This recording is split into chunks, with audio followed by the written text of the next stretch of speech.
Welcome to star 9 news.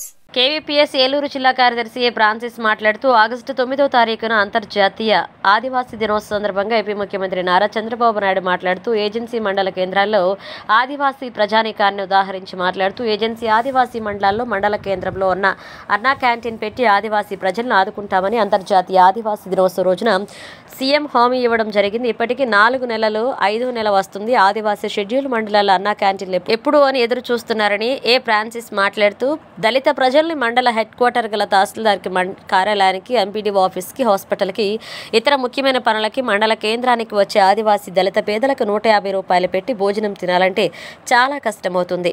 ఇక CM గారు చేసిన ఆలోచన మంచిదని, ఆదివాసీ దినోత్సవం రోజున మేమంతా అనుకున్నా అంచేత సీఎం ఇచ్చిన హామీని అమలు చేయాలని ఆదివాసీ దళిత ప్రజా సంఘాలు కోరుకుంటున్నాయి. ఆదివాసీ దినోత్సవం రోజున ఆంధ్రప్రదేశ్ సీఎం గారు నారా చంద్రబాబు నాయుడు గారు ఒక ప్రకటన చేశారు. గిరిజనులు ఉదాహరించి ఏజెన్సీ మండలాల్లోని మండల హెడ్ క్వార్టర్లో అన్నా క్యాంటీన్ తెరిచి పేదలను ఆదుకుంటామని చెప్పారు. ఆ హామీని అమలు చేయాలని చెప్పి పేదలందరూ కోరుతా ఉన్నారు. ఎప్పుడెప్పుడు అన్నా క్యాంటీన్ పెడతారనేసి ఆశతో ఎదురు చూస్తున్నారు.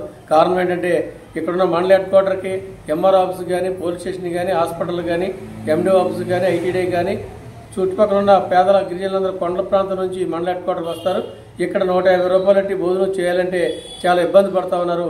అంచేత అన్నా క్యాంటీన్లు పెట్టి ఈ యొక్క గిరిజన పేదలని, దళిత పేదలందరూ కూడా ఆదుకోవాలని, గతంలో ఇచ్చిన హామీని, ఆగస్టు 9 తారీఖు ఇచ్చిన హామీని సీఎం గారు అమలు చేసే దానికోసం కృషి చేయాలని ప్రజలందరూ కూడా కోరుతున్నారు.